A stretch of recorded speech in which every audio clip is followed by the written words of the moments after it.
శరీరం పూజలు చేస్తే సరిపోదు, మనసు పవిత్రంగా ఉండాలి. ఒక్కసారి మీరే ఆలోచించండి. దేవుడి ముందు గంటలు కొద్ది కూర్చొని పూజలు చేసిన మనిషి నరకానికి వెళ్ళాడు. పాపపు జీవితంలో ఉన్న ఒక స్త్రీ స్వర్గానికి వెళ్ళింది. ఎందుకో తెలుసా? ఈ వీడియో చివరి వరకు చూసిన తర్వాత మీరు చేసే పూజను కొత్తగా ఆలోచిస్తారు. చివరి వరకు ఈ వీడియోని చూడండి. మీ హృదయం భక్తితో స్పందించడం ఖాయం. పూర్వకాలంలో ఒక చిన్న వీధిలో 2 పెంకుటిల్లు ఉండేవి. ఒక ఇంట్లో ఎప్పుడు భగవత్ సంబంధమైనటువంటి మాటలు మాట్లాడే ఒక పండితుడు ఉండేవాడు. ఆయన చుట్టూ శిష్యులు కూర్చొని ఉండేవారు. భాగవతం, రామాయణం, మహాభారతం, సంధ్యావందనం, పురాణ ప్రవచనాలు, ఆ పండితుడి ఇల్లు మొత్తం భక్తి వాతావరణంతో నిండిపోయి ఉండేది.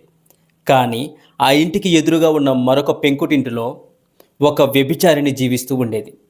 ఆమె జీవితం పాపంతో నిండిపోయింది.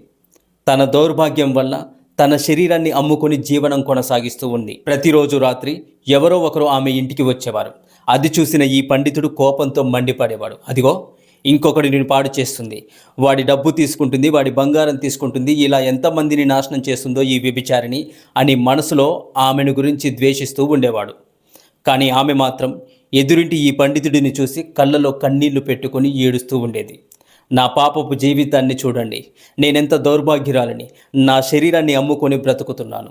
కానీ ఆ మహానుభావుడు పండితుడు ఎంత పవిత్రంగా జీవిస్తున్నాడో. ఎప్పుడు భగవంతుని ధ్యానంలోనే ఉంటాడు, శిష్యులకు జ్ఞానబోధ చేస్తూ ఉంటాడు. ఆయనది కదా నిజమైన జీవితం అంటే అనుకుంటూ మనసులో బాధపడేది ఆ స్త్రీ. ఇక్కడ మీరే గమనించండి, ఆ స్త్రీ శరీరం పాపంలో ఉంది, కానీ మనసు భగవంతుని దగ్గర ఉంది.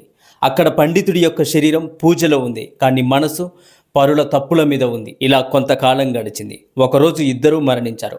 ఆ పండితుడి ఇంటికి యమభటులు వచ్చారు. ఈ వ్యభిచారిణి ఇంటికి దేవదూతలు వచ్చారు. ఇద్దరూ ఆశ్చర్యపోయారు. పండితుడు కోపంగా యమభటులతో, ఓ యమభటులారా, పొరపాటున మీరు నన్ను తీసుకెళ్లడానికి వచ్చారు.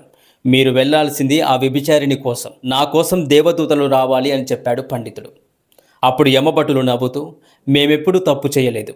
నీ శరీరం పూజ చేసింది, కానీ నీ మనసు మాత్రం పాపాన్ని చూసింది. ఎప్పుడూ ఆమె తప్పులనే ఆలోచించింది. ఆమె శరీరం పాపంలో పడింది, కానీ ఆమె మనసు భగవంతుని పాదాల దగ్గర ఏడ్చింది. దేవుడికి కావాల్సింది నీ బట్టలు కాదు, నీ ఆశ్రమం కాదు, నీ ఉపనయనం కాదు, నీ మనసు మాత్రమే. నీ హృదయం అనే పుష్పాన్ని భగవంతుని పాదాల దగ్గర పెట్టావా లేదా అనేదే ముఖ్యం అని చెప్పారు. ఆ మాటలు విన్న పండితుడు జీవిత సత్యాన్ని అర్థం చేసుకున్నాడు. ఇప్పుడు మీ అందరికి ఒక ప్రశ్న. మీరు దేవుడి ముందు కూర్చున్నప్పుడు మీ మనసు నిజంగా దేవుడి దగ్గరే ఉంటుందా, లేక ఇతరుల తప్పుల మీద తిరుగుతుందా? ఎందుకంటే దేవుడు బయట కనిపించే నటనను కాదు, మనసులో దాగి ఉన్న నిజాన్ని చూస్తాడు. శరీరం ఆలయంలో ఉన్న మనసు పాపంలో ఉంటే ప్రయోజనం లేదు. భక్తి అంటే బయట కనిపించే ఆచారం కాదు, లోపల జరిగే మార్పు. దేవుడి దగ్గర హోదాలు పనిచేయవు, హృదయం మాత్రమే పనిచేస్తుంది. పాపం చేసిన వాడికన్నా పాపాన్ని ఆస్వాదిస్తూ చూసిన వాడే ప్రమాదకారి.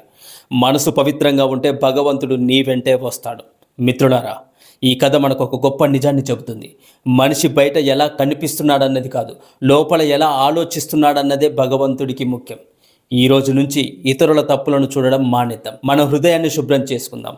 నేనింత జపం చేశాను, నేనింత తపస్సు చేస్తున్నాను అని ప్రపంచానికి చెప్పడం కాదు భక్తి అంటే. ఎవ్వరికీ తెలియకుండా నిశ్శబ్దంగా దేవుణ్ణి ప్రేమించడం, అదే నిజమైన శరణాగతి అంటే. ఈ కథ మీ హృదయాన్ని తాకి ఉంటే ఈ వీడియోని తప్పకుండా లైక్ చేయండి. మన ఛానల్ని తప్పకుండా సబ్స్క్రైబ్ చేసుకోండి. ప్రతిరోజు ఉదయం, సాయంత్రం ఇలాంటి ఆధ్యాత్మిక కథలు, భావోద్వేగభరితమైనటువంటి వీడియోలు, జీవిత సత్యాలు మీ ముందుకు తీసుకువస్తాను.